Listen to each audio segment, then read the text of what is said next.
Next up is 150th Assembly District. Joining us is the incumbent, Andrew Goodell.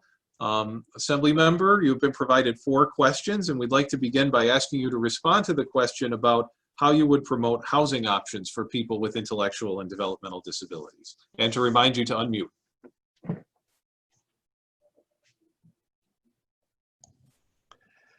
Thank you very much, and I appreciate the opportunity to discuss some of these issues with you. As you know, just as a matter of preliminary comment, it's no surprise that the horrific budget issues facing the state are going to limit a lot of our options, and it's just need to be upfront about that. The advantage, though, that we have in some respects is that the housing options that we can expand on and fund on a state level would likely come through borrowed funds, likely through the dormitory authority or some separate entity like that. And that even the crisis has been so large that it's affected the state's funding ability, including its borrowing ability. And many of you may know that Moody's actually downgraded the state's bond rating, which is unprecedented. But having said that, I think that funding will begin to be loosened up as we come out of the pandemic. And so I would envision that there may be additional funding for housing options, particularly moving residences into more integrated settings. And I think that'll come through most likely borrowed funds.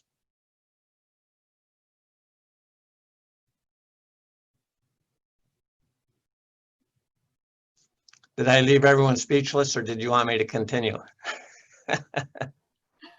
It looks like Jeff is frozen, so I will ask if Nancy and Jim Bojanowski could present the second question. You know, Wendy, every once in a while I get this note that says I'm unstable, and it always throws me. It makes me unnerved, you know? I understand. Okay, go ahead, Nancy. Yes, Mr. Goodell, good morning. Good morning, Nancy. Please discuss your thoughts on what you see as the role of and the rights of people with developmental disabilities to live, work, and enjoy their lives as members of our community, and how we as a society can reduce barriers, promote social inclusion, and champion their rights as citizens to participate fully. Thanks, Nancy, and it's a great question because I think all of our citizens in New York State, including the developmentally disabled, have every right to participate on every level of society. You know, I'm somewhat religious, and I think that we're all created by God, and we're all God's children, and we should start with that understanding and respect and that humility when we deal with others. And the fact that others may look different than us or talk different than us or behave different doesn't mean that they're not God's children. And so, sorry for that religious side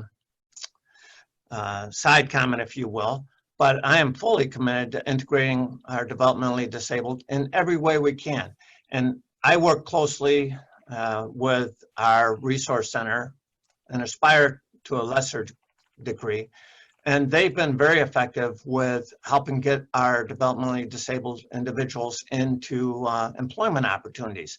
And they provide a very effective mentoring program and supportive employment program that enables them to do so.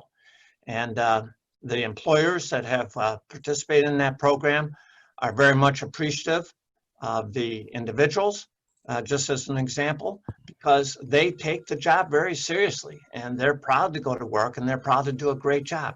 And so whether it's voting or physical access or involvement in the community, I'm looking at everything we can do to make sure that the promises that were made in the Americans with Disability Act and some of the other statutory provisions are realized and implemented on the ground.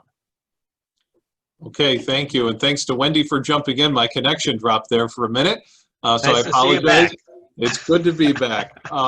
So thanks so much for your time. We know you're busy. We appreciate your participation and wish you all the best. Well, thanks. And one other comment. I'm very frustrated when we see the cost differential in providing services between state-operated facilities and the private sector. And just comparing the costs of state facilities to the Resource Center, the Resource Center provides excellent, high-quality service for about 40% less. And so when we go into the budget discussions, it's not just how do we balance the budget, but how do we operate smarter? And so I will be pushing for us to say, look, either the state's got to bring its costs in line, or we should reach out to the private sector that's doing a phenomenal job for a lot less. And the second thing I would point out is I find it extraordinarily frustrating when the state cuts funding and comes up with some patently obvious false explanation. For example, reducing the reimbursement rate for a vacancy. That just does, I mean, it's just a straight cut.